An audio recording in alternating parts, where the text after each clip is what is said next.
She is एक student थी अपनी, वो हाँ नंदिनी थी, उसको 145 मार्क्स मिला था आउट ऑफ 200। मतलब आपको मैं कहना चाहता हूँ, आप कभी उससे बात करना, वो है ना मेरे पास कम से कम एक 20 दिन पहले मेरे पास आई थी, रो गई थी बहुत, क्योंकि शी इज अ डांसर, वो कथक करती है, बहुत अच्छा कथक करती है, मैंने देखा उसका कथक। तो वो डांसर्स थी, उसके घर वाले उसको बहुत चिल्लाते थे, बहुत डांटते थे कि तू क्या तू सिर्फ डांस करती रहती है, तेरे को पढ़ाई का कुछ है कि नहीं, ऐसा वैसा कुछ बनेगा नहीं जिंदगी में, ऐसे बहुत बोलते थे। मेरे पास जब आई वो 20 दिन पहले, वो बहुत रोने लगी, बहुत कि सर मेरे घर वाले बहुत डांटते हैं, मुझे कौन कर रहा है सर, मुझे बहुत फ्रस्ट्रेट हो, मेरे को लगता है निकल जाऊँ मैं, मेरे को समझ नहीं आ रहा क्या करूँ, मेरे को कथक भी अच्छा लगता है बट सीएस भी करना है, बट घर वाले बोल रहे कि तू पहले पढ़ाई कर, बहुत डांट रहे। मैंने बोला एक काम कर, तू भगोड़े बन जा, भगोड़ा मतलब बहवी बन जा। अभी इस दुनिया में क्या होता है कि आपके घर वाले, आपके फ्रेंड्स भी आपको ये बोलेंगे कि तू कुछ नहीं करती, कुछ नहीं करती, कुछ नहीं, सुन लो तू सिर्फ 15 दिन में पढ़ाई कर अच्छे से, और तू डांस भी कर। क्या होता है सिर्फ पढ़ाई पढ़ाई पढ़ाई बोर हो जाएगा आपको, आपको जो पसंद आता है ना कुछ चीज, उसको भी थोड़ा टाइम दो। अगर आप दिन भर 24 आवर्स से पढ़ाई के बारे में सोचोगे ना, बोर हो जाओगे आप कि क्या है पढ़ाई पढ़ाई पढ़ाई, आपको इंटरेस्ट नहीं आएगा। जो चीज आपको अच्छी लगती है, उसको डांस अच्छा लगता था, वो कुछ टाइम डांस को देती थी और बाकी पढ़ाई को टाइम दे देती। ऐसे करके आप उस बिलियन करोगे, उसमें डांस में भी अच्छा किया, उसको भी डांस में भी अवार्ड मिला, प्लस वो सीएसईटी में सेकंड हाईएस्ट क्लास में, आप बिलियन करोगे। वो लड़की डांस करने के बावजूद भी। और जो लड़के सिर्फ पढ़ाई पढ़ाई की बात कर रहे थे ना, दे गॉट ओनली 100, 120, 110 ऐसे मार्क्स है। क्या होता है, प्रेशर लेके नहीं लेने का स्टडी का कभी भी कि मुझे सीएस का पढ़ेगा नहीं पढ़ेगा, नहीं, एकदम आराम से एंजॉय करने का, स्टडी को जानने का, नॉलेज होने का, सिर्फ रट्टा नहीं मानेगा कि ऐसा पढ़ाता नहीं, ये आपको फ्यूचर में भी काम आएगा। तो ऐसा पढ़ने का कभी, और फ्रस्ट्रेट नहीं होने का। आपको जिंदगी में बहुत लोग बोलेंगे ऐसा वैसा चीजें, बट याद रखना बिलीफ रखना खुद के ऊपर। जब आपके ऊपर बिलीफ रहेगा हमेशा, आप बिंदास पास हो सकते हो, किसी का नहीं सुनने का, कोई क्या बोलेगा कुछ भी बोलेगा, ये याद रखना, बिलीफ होना चाहिए बस। खुद के ऊपर बिलीफ है, कोई भी कुछ भी कर सकता है जिंदगी में। चलो, उसी के ऊपर तो जिंदगी चलती है भाई साहब, बिलीफ। जिंदगी में यहाँ पे कोई नहीं है एक दूसरे का, अपनी अपने से। चलो पेज नंबर 191।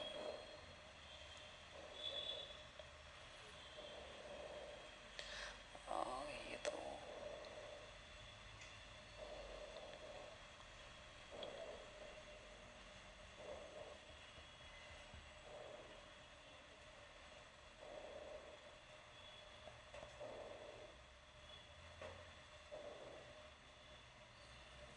टू 27।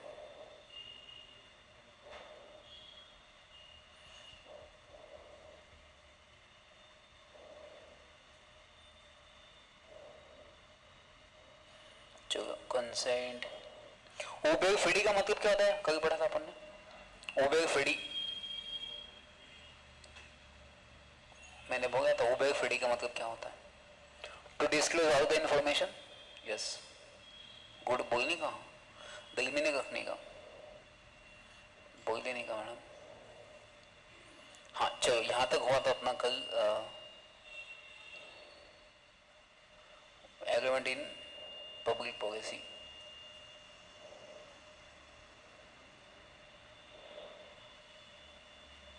हाँ, इलीगल कॉन्ट्रैक्ट पढ़ा था, वाइड एंड इलीगल कॉन्ट्रैक्ट, ये इलीगलिटी ऑफ ऑब्जेक्ट पढ़ा। हाँ, यहाँ पे पढ़ने में हो गया अपन।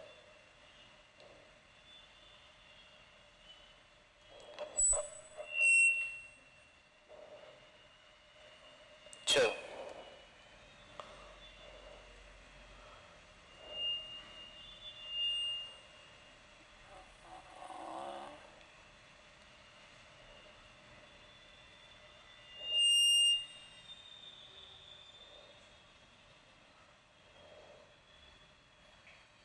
चलो, तो लास्ट टाइम अपन ने एक चीज पढ़ी थी टाइप्स ऑफ कॉन्ट्रैक्ट में, वो था वाइड एंड लीगल एग्रीमेंट। कल अपन ने ऐसा ऑब्जेक्ट पढ़े थे which is against the public policy पढ़े थे, yes no, to defeat the purpose of law, yes no, violation of law, ये सब अपन ने पढ़ा था। तो आज अपन पढ़ने वाले wide and illegal agreements, contract क्या होते हैं। अब ध्यान दो, जनरली वाइड एग्रीमेंट क्या होता है, जनरली कि स्टार्टिंग में वैलिड होती है, बाद में क्या बन जाते हैं, वाइड बन जाते हैं। For example, due to impossibility of performance. मैंने देखो, ध्यान दो, इन दोनों में डिफरेंस क्या। मैंने ए ने बी को बोला था कि अगर तुम मेरे लड़की से शादी करता है सी से, तो मैं तुझे 1,00,000 देता हूं। यहां पे अगर सी की डेथ हो जाती है या सी भाग जाती है, बट स्टार्टिंग में कॉन्ट्रैक्ट वैलिड था, बट अगर सी की डेथ हो जाती है, सी भाग जाती है, तो ऑटोमेटिकली कॉन्ट्रैक्ट क्या हो जाएगा, contract becomes void. But starting में क्या था? अभी दूसरी चीज है, इलीगल कॉन्ट्रैक्ट क्या होता है? अभी हम दो, इलीगल का मतलब क्या होता है? ए ने बी को बोला कि भाई साहब तू मुझे पिस्टल दे. पिस्टल का मतलब क्या होता है? बंदूक. ठीक है, तू मुझे पिस्टल दे, मैं तेरे को 1 लाख रुपए देता हूं. अब मुझे बताया ये कॉन्ट्रैक्ट का जो ऑब्जेक्ट है दैट इज इलीगल. तो ये कॉन्ट्रैक्ट क्या है? इलीगल. तो ऑटोमेटिकली ये इलीगल कॉन्ट्रैक्ट क्या हो जाएगा? वॉइड हो सकता है. यस और नो? क्या मैं यहां पे ये कह सकता हूं क्या all illegal contracts are void? First statement. दो स्टेटमेंट में देखना एग्जाम में आता है मैं क्या कहेगा वो ध्यान देना.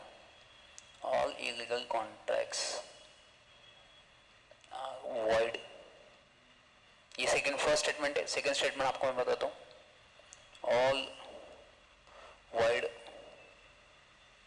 Contract are. इसमें से कौन सा स्टेटमेंट सही है? फर्स्ट है all illegal contracts are void and all void contract are illegal. First है सेकंड कौन सा राइट है इसमें से? पक्का? Are you sure? देखो यू आर एब्सोल्युटली राइट. अपन यहाँ पे शार्प बनने ही आए. अपन शार्प ही बनेंगे. अपने फ्यूचर को शार्प करने ही आए. Be sharp. ये बी शार्प नाम कैसे दिया पता है क्या? पहले यहाँ पे ना बहुत 15 साल पहले क्लास थी शार्प करके, शार्प क्लासेस. तो हमने उसको बी शार्प कर दिया कि बी शार्प आप एकदम शार्प बन जाओ जिंदगी में. अब कुछ जैसे मैंने यहाँ पे फॉर्मेशन कर दिया ना, पहले स्टूडेंट में हमको बोल दिया सर आपने वो भेगड़े शार्प लगा है क्या? मैंने कहा नहीं वो बी शार्प ही है सर, भेगड़े शार्प नहीं है. तो बहुत सारे लोग ऐसे ही करते रहा. चलो ध्यान दो. अभी इसका मतलब क्या है सुनो. मैंने बोला कि मैं पिस्टल आपको बेचना चाहता हूँ, दैट इज इलीगल. तो ऐसा कॉन्ट्रैक्ट क्या बन जाता है? वॉइड.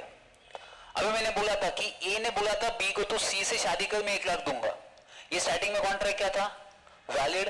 बट ये क्या बन जाता है? वॉइड. बट क्या ये इलीगल था? ये क्या लॉ के अगेंस्ट था क्या? नहीं. यहाँ पे क्या चोरी करने को बोला था? कुछ नहीं बोला था. इनका ऑब्जेक्ट सही था ना. क्या आप ये कह सकते हो ना ऑल इलीगल कॉन्ट्रैक्ट्स ऑटोमेटिकली क्या बनते हैं? Void. But all void contracts are not illegal. वो कभी भी इलीगल भी हो सकते हैं बट ड्यू टू इम्पॉसिबिलिटी की वजह से वो वॉइड बनते हैं. ठीक है. चलो ये स्टेटमेंट अगर आपको लिखना है कहीं तो लिख लो बाजू में नोट्स में कहीं पे भी. ये एग्जाम में मे बी इसमें ट्रू और फॉल्स में आ सकता है.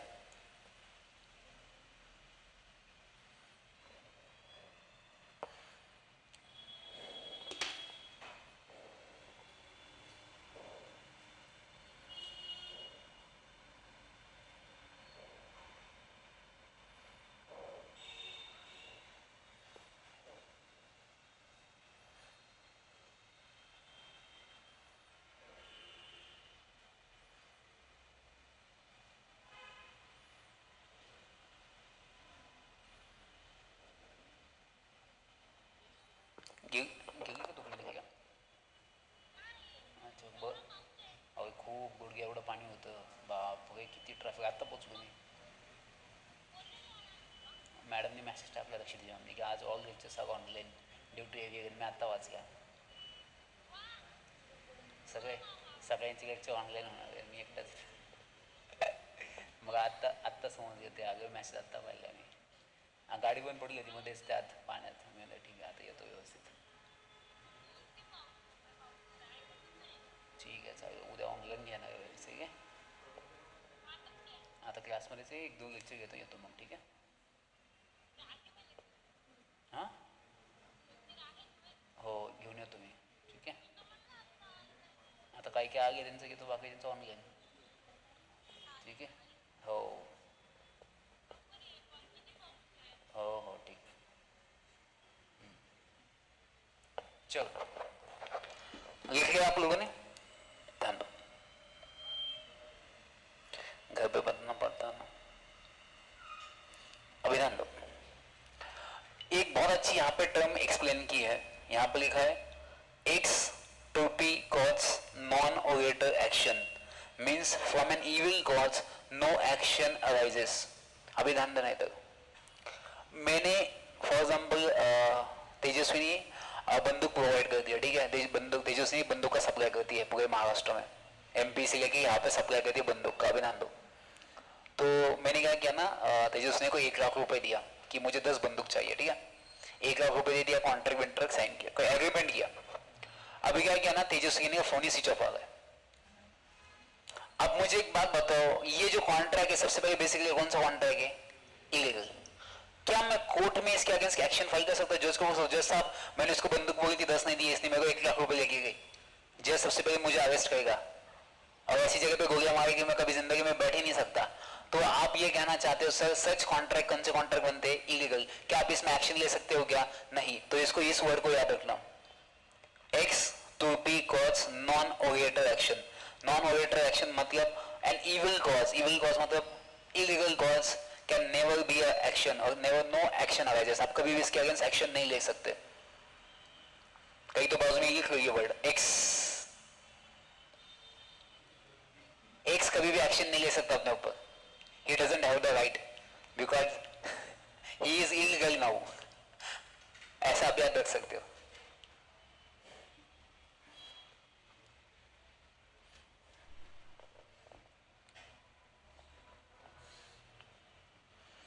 From an evil action no action arises. आप कोई भी एक्शन नहीं ले सकते।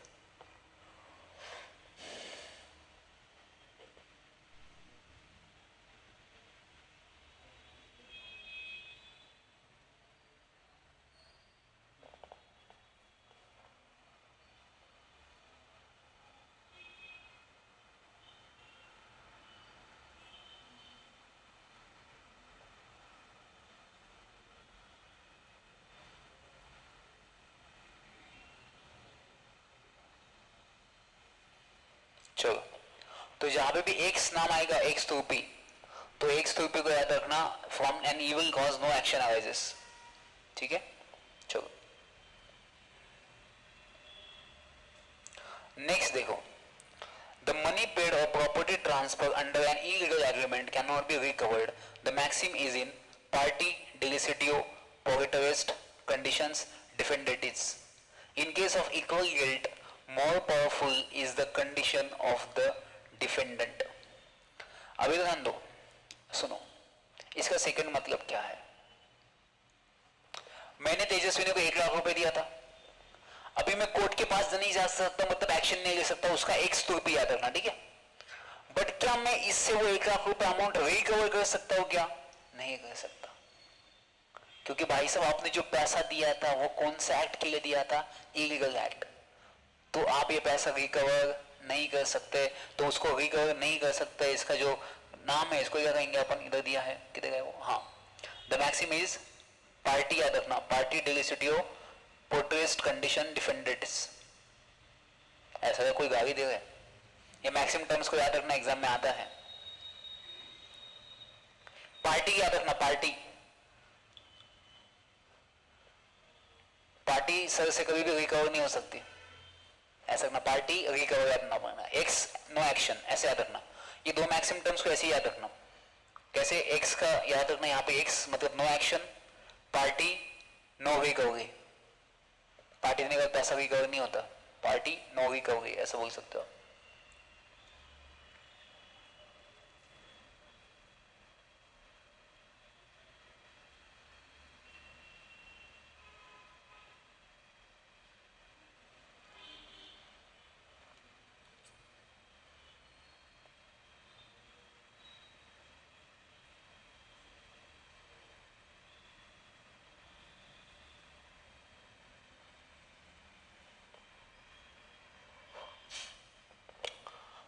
लिखा गया? चलो, तो एक्स का नाम याद रखना, एक्स का नाम है नो एक्शन, एंड पार्टी का याद रखना नो रिकवरी। ठीक है, चलो। कभी कभी क्या होता है ना, ध्यान दो, कभी कभी क्या होता है, एक एग्रीमेंट में ना दो काम हो सकते हैं, दो एक्ट हो सकते हैं पार्टी के। फॉर एग्जाम्पल मैंने बोला कि तेजस्विनी को बोला था मैंने कि 1 लाख रुपए देता हूं मैं तुझे, तो मुझे पिस्तौल दे दे। ये मेरा फर्स्ट एग्रीमेंट उसके साथ था, ठीक है। दूसरा, विदिका को मैंने बोला था, अब ये दोनों फ्रेंड, दोनों का बिजनेस है, ठीक है। वेदिका क्या करती है, रॉयल मिर्च प्रोवाइड करती है। अब मैंने लाल मिर्च का उसके साथ कॉन्ट्रैक्ट किया 1 लाख का, एक ही एग्रीमेंट मैंने 2 काम किए उनसे। अभी देखा जाए तो इसमें से इलीगल एक्ट कौन सा है, डिस्ट्रॉय वाला, ये ऑटोमेटिकली आपका क्या हो जाएगा, वॉइड हो जाएगा। बट ये क्या है, वैलिड है। तो कोर्ट ये कहता है अगर एक एग्रीमेंट में 2 एक्ट है, उसमें से एक वॉइड है एक वैलिड है, तो वॉइड वाला आप एनफोर्स नहीं कर सकते, बचा कौन सा, वैलिड वाला आप क्या कर सकते हो, एनफोर्स कर सकते हो। That is valid in India अगर एक एग्रीमेंट में 2 काम है तो। बट ऐसा है कि 2 काम आप सेपरेट नहीं कर सकते, मतलब दोनों एक दूसरे के ऊपर इंटरडिपेंडेंट है। फॉर एग्जाम्पल मैंने बोला कि मुझे लाल मिर्च भी चाहिए, वो आएगी तो मैं पिस्तौल से गोली मारूंगा उसको, उसके लिए मुझे यूज करनी है लाल मिर्च। अब इसको सेपरेट नहीं कर सकते, तो ये दोनों कॉन्ट्रैक्ट ऑटोमेटिकली क्या हो जाएंगे, वाइड हो जाएंगे। तो याद रखना एक एग्रीमेंट में अगर 2 काम है, दोनों इंडिपेंडेंट है, एक वैलिड है एक वाइड है, तो वैलिड वाला वैलिड रहेगा एंड वाइड वाला वाइड बन जाएगा। बट दोनों का एक दूसरे के ऊपर इंटरडिपेंडेंट है और उसमें से एक वाइड है एक वैलिड है, दोनों भी वाइड हो जाएंगे अगर इनसेपरेबल है, ठीक है। चलो क्या, आप ऐसा लिख सकते हो उसमें से, इसको ऐसा लिख सकते हो, वन एग्रीमेंट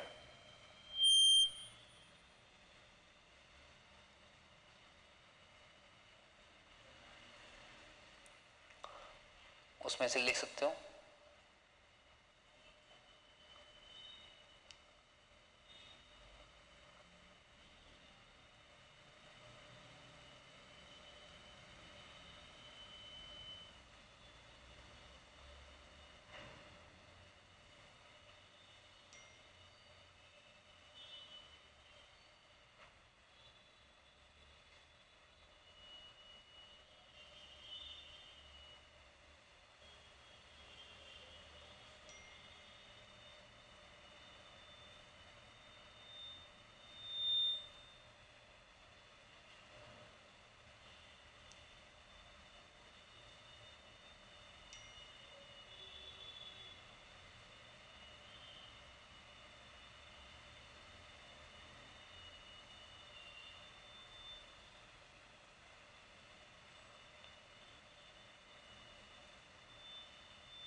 होगा। काय झालं श्रावणी, कसला विचार करते आज एकदम, काही झालंय का, नाही मग एकदम शांत शांत काय, कुछ तो हुआ है, क्या हुआ है, एनीथिंग, कुछ तो हुआ है, कुछ घर पे हुआ है, नहीं फिर आप एकदम शांत बैठी, नहीं तो आप कुछ ना कुछ हंसते रहते हो या करते हो, अब एकदम खोई खोई रहते हो आज कहीं पे। कुछ हो सकता है तो बाद में बताओ तो, ठीक है कोई दिक्कत नहीं है। हाँ ठीक है कोई दिक्कत नहीं है। Life it's very difficult, life बहुत इजी नहीं है, लाइफ डिफिकल्ट ही होती है। चलो आगे प्रॉब्लम्स नहीं आएंगे तो अपन बहुत अनलकी है, पता है, नहीं तो अपनी जिंदगी जिंदगी नहीं है। लाइफ में अगर प्रॉब्लम नहीं है तो लाइफ वो नहीं है। कुछ लोग लाइफ सीधी होती है, कुछ भी नहीं, ना प्रॉब्लम्स ना कुछ, मस्त है, उनके लाइफ में कुछ भी नहीं होता। फिर जिनकी लाइफ ऐसी होती है, वाह वाह मेरे को मजा उसी लाइफ में आता है।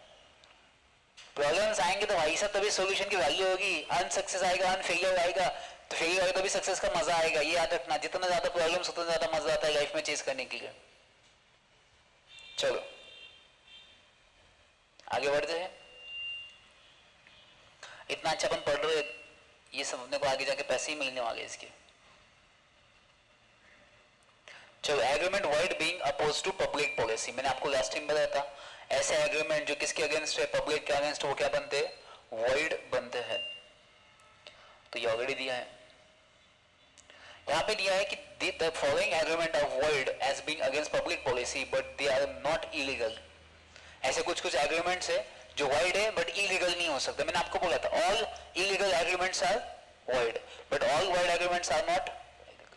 अभी ये नीचे दिए हुए गए एग्रीमेंट्स है ना, वाइड है बट इलीगल नहीं हो सकते, ठीक है। देखो फॉर एग्जांपल दिया है agreement in restraint of paternal rights, an agreement by which party deprive himself of the custody of his child is wide. For example मेरा एक लड़का है, मैं उसका पापा हूं, एग्जांपल समझना सही, तो शादी नहीं हुई है, एग्जांपल हासिल क्यों, तो मेरा एक लड़का है, तो अभी किसी ने, मेरे वाइफ ने एग्रीमेंट किया कोर्ट में जाके कि इसके बाप को इसको मिलने नहीं देंगे हम। अभी ये कॉन्ट्रैक्ट इलीगल नहीं है बट ये कॉन्ट्रैक्ट क्या है, वाइड है, because it against the public policy, it against the social interest, तो ये कॉन्ट्रैक्ट ऑटोमेटिक क्या बन जाएगा आपका, वाइड बन जाता है। That is the first example, ये जस्ट एग्जांपल है। Agreement in restraint of marriage, वाह वाह, an agreement not to marry at all or not to marry any particular person or class of person is void as in restraint of marriage। कभी कभी लोग क्या करते हैं पता, कॉन्ट्रैक्ट करते हैं। आपको पता है हर समाज में ना एक ये होते हैं ना लोग जो शादी का ब्याह जमा करते हैं पैसे देके, मतलब लड़की का रिज्यूम उसके पास आता है, लड़का का भी रिज्यूम आता है, वो मैचिंग करता है, जिसका मैच हो जाएगा बोलता है आपका इसके साथ मैच है, फिर आपको शादी 5,000 रुपये लेता है। शायद हमारे कास्ट में भी है, जब हमारे भाई का नहीं जमा रहा था तो हमारे कास्ट में आता है, हर कास्ट में ऐसा पंच आते हैं, पंच मंडल आता है कोई, तो हमारे कास्ट में भी ऐसा था, वो इंसान वो 5,000 रुपीज दो, हम आपके भाई का शादी जमा के देंगे। अभी देखो कुछ कुछ लोग क्या करते पता, पैसे देते हैं, इसकी शादी मत जमा के दिया, इसके ऐसा नहीं होना चाहिए। That contracts are void but that is not illegal. किसी की शादी रोकना ये कॉन्ट्रैक्ट void हो सकता है but it is not legal हो सकता है, ये याद रखना। बहुत बार ऐसे कॉन्ट्रैक्ट होते शादी रोकने का, आपको नहीं पता, ये अपने में नहीं होता, बड़े लोगों में बहुत होता है शादी रोकने का व्यवहार, इसकी शादी नहीं होनी चाहिए, ऐसे कॉन्ट्रैक्ट कहते हैं, अब मैं देखो 2 लाख रुपए देता हूँ, इसकी शादी होनी मत दे। बहुत बार ऐसा होता है, बड़े लोगों में ऐसा होता है।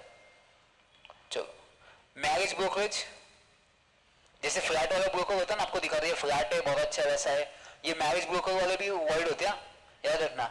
आप किसी को कन्विंस नहीं कर सकता, लो बहुत अच्छी लड़की है, लो बहुत अच्छी सर्विसेज है, 24 आवर्स आपको सब कुछ मिलेगी, ये सब ऐसे आप लड़की को बेच नहीं सकते, लड़के को बेच नहीं सकते। That contract becomes wide, it is not illegal but it becomes wide, क्योंकि दोनों में इसमें थोड़ा सा डिफरेंस हो सकता है।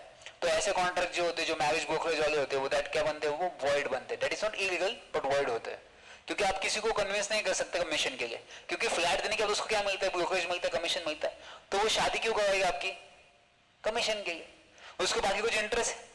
मुझे तो एक अगर फ्लैट ओनर, एक ब्रोकरेज वाला जो होता है आपको फ्लैट दिखाएगा, क्या आपको आता है मैंने पूछने की कोई टेंशन तो नहीं, आपको कोई परेशानी तो नहीं, उसको लेना देना नहीं होता, उसको लेना होता है उसके कमीशन से, कमीशन मिल गया तू कौन मैं कौन, खत्म कहानी। इसलिए मैरिज ब्रोकरेज भी वाइड होता है, उनका काम वही होता है सिर्फ शादी करवाना। एक बार शादी हो गई, उसमें कितना भी झगड़ा हो, डाइवोर्स हो, बाद में लेना नहीं, मैंने तो आपको करके दिया था। ऐसा बहुत बार मैंने देखा है कि अरेंज मैरिज में, I am not against arrange marriage but just example होता है, अरेंज मैरिज में ऐसा होता है कि मेरे मामा ने कहा था बहुत अच्छी लड़की मैंने उससे शादी की, बाद में पूरी जिंदगी पछता, मामा ने कहा था देखो कैसी लड़की है। ऐसा बहुत बार होता है, क्योंकि such contract becomes void but it can not be illegal contract. Next, agreement in restraint of personal freedom are void. अभी यहाँ पे क्या लिखा है देखो, when a man agreed with his mother lender not to change his residence or his employment, to part with any of its property, to incur any obligation on credit without the consent of the money lender, it was that the agreement was void। मैंने आपको 1 लाख रुपए दिया और मैंने आपको बोला आप कहीं जाने का नहीं, ना ही आप घर छोड़ सकते, ना ही आप गाड़ी ले सकते, ना ही आप बंगला ले सकते, कुछ भी नहीं ले सकते। That contract becomes void but it is not illegal, क्योंकि मैंने आपको पैसे दिए, तो मैं आप पैसे लेके भाग ना जाओ इसलिए मैंने वो प्रोसेस बनाई है, but it is not illegal, it is just only a void contract हो सकता है ये, क्योंकि आपको आर्टिकल 19 में लिखा है कि आप इंडिया में कहीं भी बिजनेस कर सकते हो, right to freedom of trade under article 19 constitution में ये कहता है कि आप कहीं भी इंडिया में बिजनेस कर सकते हो, कहीं भी मूव कर सकते हो, इंडिया में कहीं भी जा सकते हो, इंडिया में कहीं भी रिसाइड कर सकते हो, इंडिया में कुछ भी बातें कर सकते हो, इंडिया में असेंबली भी हो सकती है विदाउट आर्म्स, ये अंडर आर्टिकल 19 देता है आपको। इसलिए तो लोग कितना भाषण देते हैं, that becomes only under the article 19 of the freedom of constitution of India, freedom of speech and expression. चलो नेक्स्ट होता है agreement in restraint of trade, किसी को बिजनेस से रोकना, ये भी कॉन्ट्रैक्ट अभी बनता है, वॉइड बनता है but it not a illegal contract. चलो अभी अपन ने पढ़ लिया ये सब चीजें, दो टर्म्स इसमें याद रखना। कौन सी दो टर्म्स अपन ने पढ़ी थी? तीन टर्म हो गए एक्चुअली मैक्सिम्स। कल था उबेर फिडी, फिडी उबेर का मतलब होता है to disclose all the information. Ex no right, party no recovery, ये याद रखना, तीन मैक्सिम्स। चलो अभी ये क्या है? वेगरिंग एग्रीमेंट। अब ध्यान दो, अब आपको तो सट्टा पता है? सट्टा, आईपीएल में सट्टाबाजी होती है, पता है आप लोगों को? कैसे पता? जब मैं सीएस में आया था ना, तो उस टाइम में ना सट्टाबाजी आईपीएल की बहुत जोरों में चल रही थी कि एक टीम के लिए 1 रुपया और एक टीम के लिए 50 पैसा। मैंने बहुत खेला उसमें when I was in CS. जब मैं गया था तब पुणे में आया था, मेरे को बहुत क्रेज था नई नई चीज़ों को ट्राई करने का। तो उस टाइम मुझे बोला था कि 500 रुपये अगर आप लगाओगे एक टीम के ऊपर, वो टीम जीत जाती है तो आपको 1000 रुपीज़ मिलते हैं। अब मैंने क्या किया, 500 रुपये लगे, मुझे 1000 मिल गए, तो मैंने क्या किया, ऐसे वापस 1000, मेरे पास 5000 जमा हो गए। तो मैंने क्या किया, एक बड़ी टीम के ऊपर लगा दिया। उस टाइम ना उस टाइम पुणे का कैप्टन धोनी था, पुणे का, पुणे की टीम भी आई थी उस टाइम पे, वो बैन कर दिया था चेन्नई को 2 दिन मैच फिक्सिंग की वजह से। तो उस टाइम पुणे की टीम आई थी आईपीएल में, तो आईपीएल का था पुणे का हेड था, धोनी था कैप्टन, और राजस्थान दूसरे अगेंस्ट। तो उस टाइम मैंने क्या किया, 5000 मेरे पास जमा हो गए थे, 5000 पूरे राजस्थान पे लगा दिया, और पुणे कंटिन्यूस मैच हार गया था, 6 मैच हार गई थी पुणे। और 7वें मैच मेरे जो लगा राजस्थान पे 5000 रुपये, और उसी दिन पुणे जीत गई थी। मेरे को 5000 से मुझे 10,000 मिलने आ रहा था, 1 भी रुपया नहीं मिला मुझे उस दिन, क्योंकि वो पुणे जीत गई थी उस दिन। तो मेरा नसीब खराब था, मेरे पास कुछ आया भी नहीं, गया भी नहीं, जितना कम आया था सब गया। तो आप मुझे बताओ, इसमें अनसर्टनिटी होती है पहली चीज। तो दूसरी चीज होती है, यहाँ पे आपको इंटरेस्ट नहीं होता कॉन्ट्रैक्ट में, यहाँ पे इंटरेस्ट होता है आपको विन या लूज में से, कौन जीतता है या कौन हारता है। और तीसरी चीज, इसमें दोनों पार्टी का कंट्रोल नहीं होता। फॉर एग्जाम्पल मैं एजेंट हूँ, सट्टाबाजी का एजेंट हूँ, मैं यहाँ पे सट्टेबाजी लेता हूँ, मुझे तेजस्वी ने 2 लाख रुपए दिए कि मुझे आईपीएल पे पैसे लगाना है। अब यहाँ पे 2 ही पार्टी है, बट यहाँ पे दोनों के ऊपर कंट्रोल है, कौन जीत सकता है दोनों को पता ही नहीं, क्योंकि यहाँ पे अनसर्टिनिटी है। तो ऐसे कॉन्ट्रैक्ट को अपन वेगरिंग कॉन्ट्रैक्ट कहते हैं। क्या कॉन्ट्रैक्ट कहते हैं? वेगरिंग। अभी ध्यान सुनो, 2 चीजें याद रखना, आपको 2 चीजें एक साथ बताता हूँ। एक आता है आपका वेगरिंग कॉन्ट्रैक्ट, और एक आता है आपका contingent contract.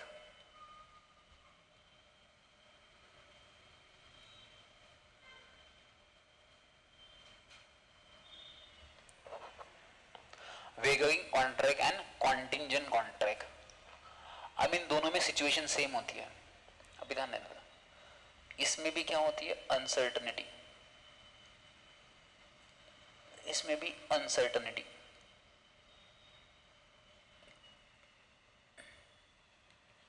Wagering contract valid होते हैं, ये कॉन्ट्रैक्ट वैलिड होते हैं। इसमें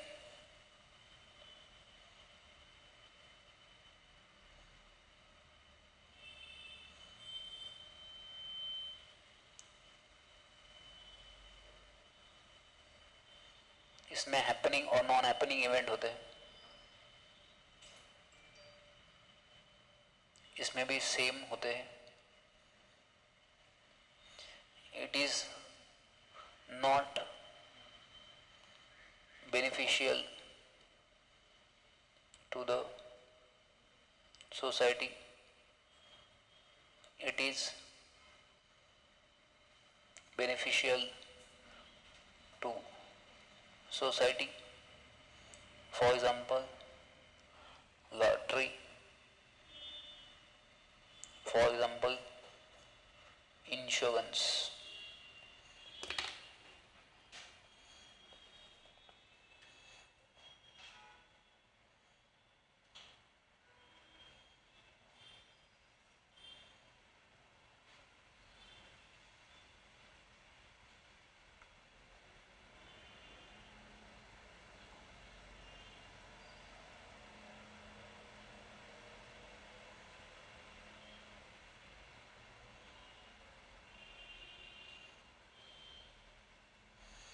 चलो अभी ध्यान दो, ये क्या होता है?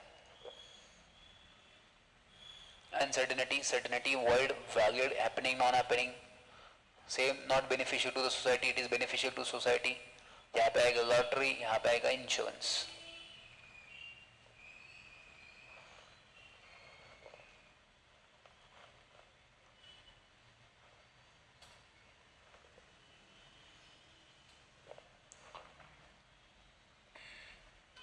प्रिया मैम का फोन था, मैं पूछता हूँ वो लेक्चर कैसे लेने वाली, आने वाली है, क्या क्या करने वाली है।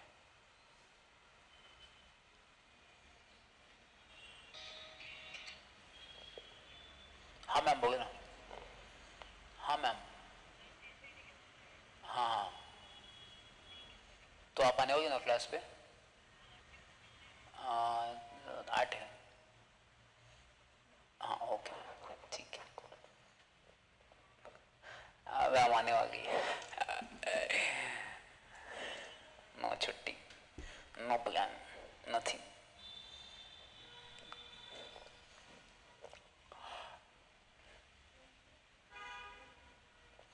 चला लक्षता इकडे मुलांना आणि मुलींनो ध्यान दो बच्चों इधर सुनो। वेगरिंग कॉन्ट्रैक्ट एंड कॉन्टिंजेंट कॉन्ट्रैक्ट क्या होता है?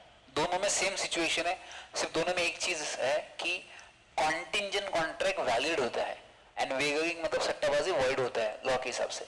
अभी ध्यान देना, इसका मतलब क्या सर? अभी मैं सबसे पहले आपको कॉन्टिंजेंट कॉन्ट्रैक्ट बता दूं क्या होता है, ध्यान देना सब लोग। कॉन्टिंजेंट कॉन्ट्रैक्ट क्या होता है? कॉन्टिंजेंट, ठीक है, ध्यान दो। इंश्योरेंस पता है आपको? अभी मैंने मेरे ग्रैंडफादर का इंश्योरेंस निकाला 1 करोड़ रुपए का। अब मुझे बात बताओ, मेरे दादाजी कब जाएंगे? दैट इज अनसर्टन इवेंट, मुझे पता नहीं कब जाएंगे, यस और नो। दूसरी चीज, यहाँ पे हैपनिंग इवेंट क्या होना चाहिए? मतलब मेरे को 1 करोड़ रुपए कब मिलेंगे? जब मेरे दादाजी जाएंगे। मैं जस्ट एग्जांपल दे रहा हूँ, मुझे कोई इसमें interest, but just it is just for your understanding.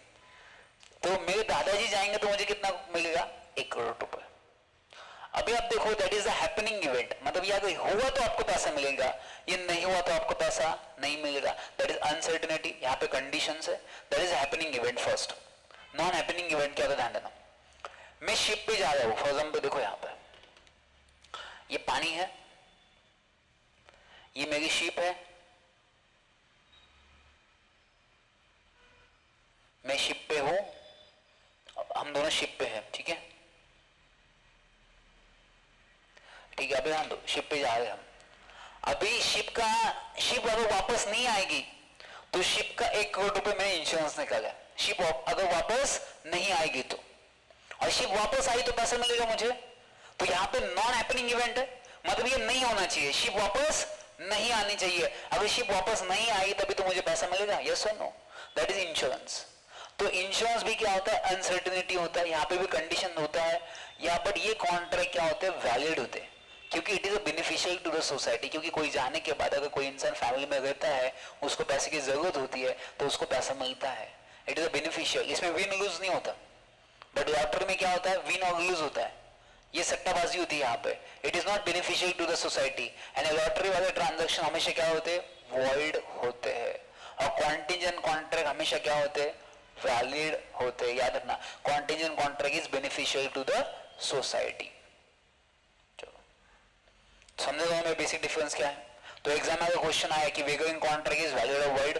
वेगरिंग contract हमेशा वॉइड होते हैं, हमेशा वॉइड ही होंगे, वैलिड कभी नहीं होते। सट्टाबाजी खेलना इज नॉट वैलिड। तो हर गली का बच्चा वहां पे बैठा होता, पत्ते पिसता होता, यस और नो, तो इट इज वॉइड ऑलवेज। हमारे घर के बाहर ना वो खेलते थे, वो कभी कभी ना ये स्टैंडर्ड हुआ, इसी थोड़ा नीचे आओगे ना उसको मटका कहते हैं, कि हमारे उधर ना ऐसी हाथ गाड़ी रहती और वहां पे अपन चंपल कैसे खेलते हैं? चंपल का मतलब हिंदी में क्या कहते पता है मुझे? हिंदी में क्या कहते हैं उसको? चल्लस। तुम्हारे हिंदी में भी चल्लस ही कहते हैं क्या?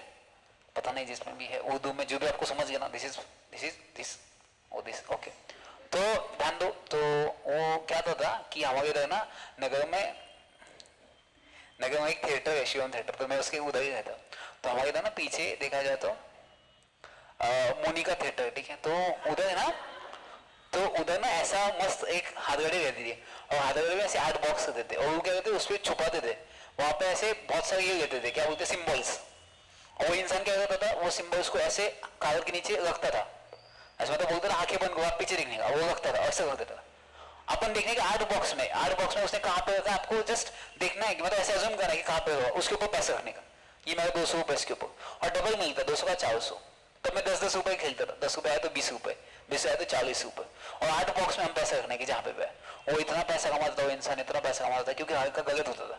वो अलग जगह पे लगता था, सब लोग अलग जगह पे लगते थे, बहुत आता है। लॉटरी वाले भी खेलते हैं, वो पर्दा रहता है, देखो लॉटरी के अंदर बाहर से पर्दा रहता है, बाहर लोग आता है, इससे टैग एक का आया, वो क्या आता है हर घंटे में नंबर्स आते हैं। मतलब अभी जैसे कितने बजे, अभी 1 बजे है ना, तो 1 बजे क्या आता है नंबर आता है 1 से 10 लेके, 0 भी आता है 10 भी आता है। तो गवर्नमेंट क्या करता है, और government lottery is a wide contract, 0 से लेके 10 में हमेशा 1 घंटे में एक नया नंबर आता है। कभी 7 आएगा, वापस 2 बजे 8 आएगा, वापस 7 भी आ सकता है। तो जितने भी एरिया के लोग होते हैं ना, वो क्या करते हैं लॉटरी वाले के पास जाते 10 रुपए देते, 10 रुपए का 20 रुपए। अभी 1 बजे 7 आने वाले हैं, 7, तो मैं उसको 10 रुपए देता हूँ। अगर 7 आई तो वो टिकट लेके आने के 20 रुपए लेके आने के। तो लोग ऐसे करते 100 रुपए लगाते, 200 1000 रुपए लगाते। और इसमें पता है सबसे जो मिडिल क्लास होते हैं रस्ते पे बैठते, वो लोग बहुत इसमें पैसे इन्वेस्टमेंट करते, वो हमेशा देखते हैं आज 7 है, फिर कैलकुलेशन करते बैठते, अभी 7 है ना तो 3 बजे 8 ये 5 ये 10, इतने मैं सीख गया, क्योंकि मेरे बाजू में जो पंक्चर वाला था ना, वो हमेशा कैलकुलेशन कर, मैं उससे बाजू में बैठना, मैथ्स उतना ही अच्छा है जो उसके साथ है। ये अभी 7 है तो 8 आएगा, अभी 6 आएगा तो बन जाएगा, मैं उसके साथ बैठ के कैलकुलेशन करता था। तो मुझे बहुत अच्छा लगता है ये ट्रांजेक्शन मोड। कब, जब बिफोर CS होगा मैं, ठीक, ये सब छोड़ दिया, अभी नहीं खेलता मैं कहीं ज्यादा नहीं। चलो, ये आपको जस्ट बताया कि क्या होता है उसके अंदर, ये आपको पता होना चाहिए। सच contract becomes wide.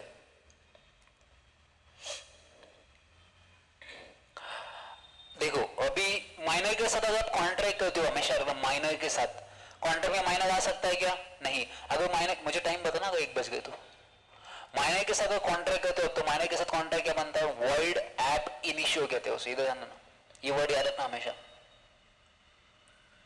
Word app initio.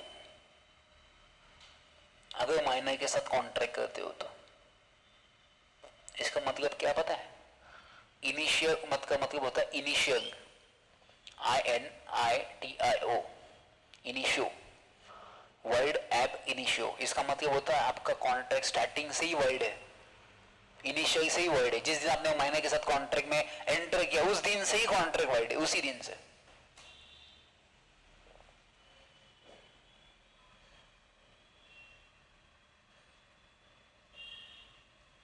अभी ध्यान देना सब लोग। आज डेट क्या है, 14 जुलाई। अभी मैंने 14 जुलाई को एक माइनर के साथ कॉन्ट्रैक्ट किया, मैंने उसको बोला कि मैं तेरे को अभी 1 लाख रुपए देता हूं, अभी वो 17 साल का है, मैंने उसको 1 लाख रुपए दिया। अभी ये कॉन्ट्रैक्ट स्टार्टिंग से ही क्या है, वर्ड ऐप इनिशियो, इसका मतलब from the initial, from the starting point contract is word. तो जनरल वर्ड कब होता है, कॉन्ट्रैक्ट स्टार्टिंग में वैल्यू होता है, फिर बाद में क्या बन जाता है वर्ड। बट यहाँ पे वैसा नहीं है, यहाँ पे सिर्फ वर्ड नाम क्यों नहीं आया, क्योंकि आपने जिससे कॉन्ट्रैक्ट किया उसको अथॉरिटी नहीं कॉन्ट्रैक्ट में आने के लिए, इसलिए आपका कॉन्ट्रैक्ट स्टार्टिंग से ही क्या है वर्ड, इसलिए उसको कहते हैं word app initio from the starting point of view. अभी देखो आज से 14 तारीख और 17 साल का बच्चा, मैं उसको 1 लाख रुपए दिया, नेक्स्ट 14 जुलाई को मुझे तो वो 18 साल का हो जाएगा, क्या वो माइनर रहेगा क्या, अभी नहीं, वो क्या बन जाएगा मेजर बन जाएगा। क्या मैं अब उससे पैसा मांग सकता हूँ क्या, क्या मैं अभी उससे पैसा मांग सकता हूँ क्या, श्रावणी, सावन में आती है बारिश, तुम कुछ तो करो गुजारिश, क्या क्या मेजर से पैसे मांग सकते फिर उस दिन में, क्योंकि 14 जुलाई को उसका बर्थडे आएगा तो उस दिन में पैसा मांग सकता है, उसका मेजर बन जाएगा, वो 18 साल का हो जाएगा। Now he is capable to enter into contract, yes. क्या मुझसे पैसा मांग सकते हैं क्या, कुछ तो बोलो, यस और नो, नहीं। याद रखना हमेशा, जिस दिन आप कॉन्ट्रैक्ट में एंटर किए थे उस दिन आप क्या थे, माइनर। भले मैंने आपको, भले आप मुझे 10 साल, जब मैं 10 साल का था ना, आपने मेरे साथ कॉन्ट्रैक्ट किया, अब मैं 50 का बुढ़ा हो गया, आप मुझे पैसे मांगने नहीं आ सकते, क्योंकि जिस दिन कॉन्ट्रैक्ट किया था उस दिन से कॉन्ट्रैक्ट क्या आपका वाइड है। और वाइड कॉन्ट्रैक्ट में आप एक्शंस नहीं ले सकते, अपन ने पढ़ा था ex no action, party no recovery. तो याद रखना जिस दिन कॉन्ट्रैक्ट में एंटर किया ना वो डेट सबसे इंपॉर्टेंट होती है। अगर आपने 17 16 15 14 13 12 1 10 कभी भी कॉन्ट्रैक्ट में एंटर हुआ इस साल में, आपका कॉन्ट्रैक्ट हमेशा वाइड होगा। आप बुढ़े में अगर 60 साल के भी होगा आप पैसे मांगने के लिए नहीं आ सकते, क्योंकि जिस दिन एंटर करोगे वो वहां से ही कॉन्ट्रैक्ट आपका हमेशा वाइड होता है, ये याद रखना। मायने के साथ का कॉन्ट्रैक्ट कभी भी रेक्टिफाई नहीं कर सकते, रेक्टिफाई मतलब एडॉप्ट नहीं कर सकते बाद में फ्यूचर में जाके, ये याद रखना। चलो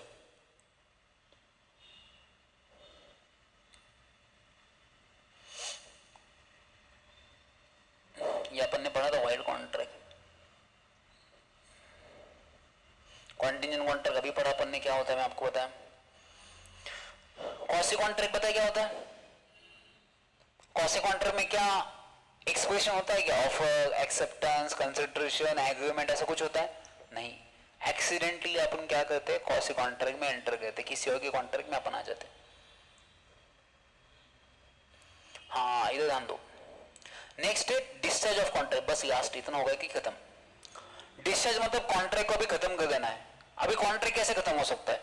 अभी सिंपल सी बात है, ध्यान दो, बहुत अच्छा टॉपिक है। अभी मैंने आपको बोला कि मैं आपको फोन देना चाहता हूं 1,00,000 रुपए का।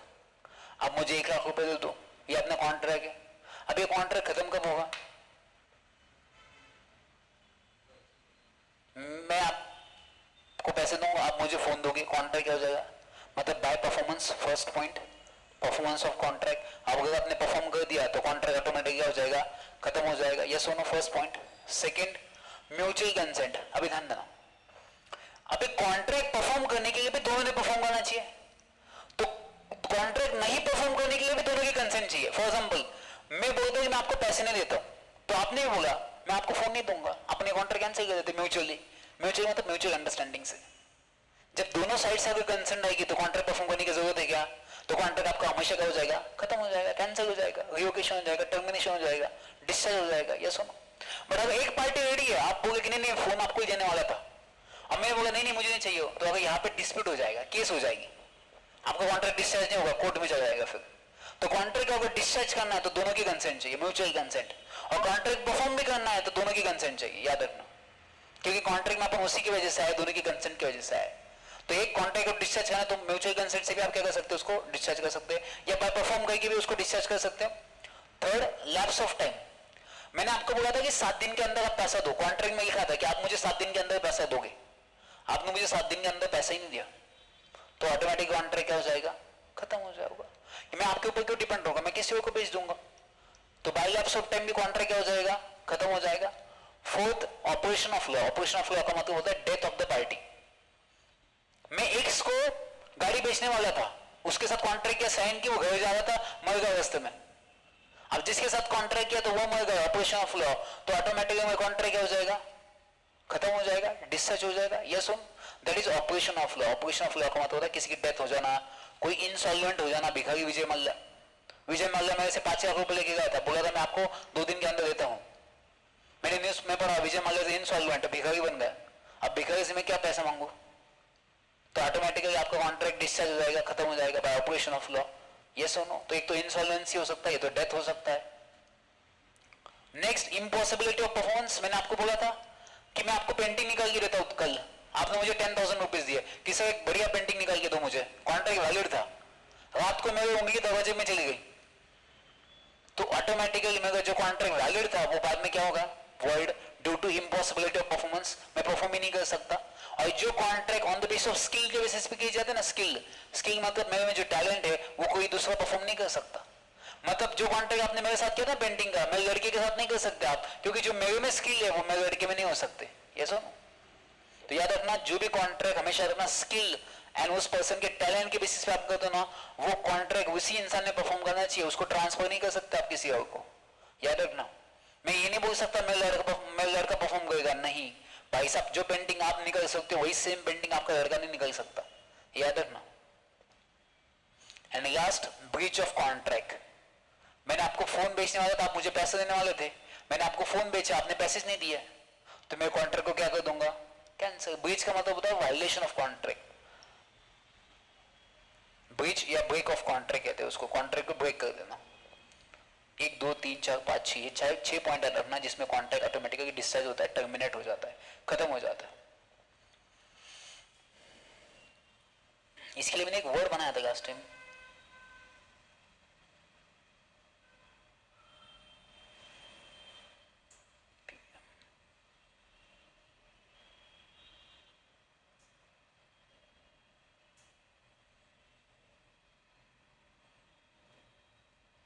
पीएम बोल,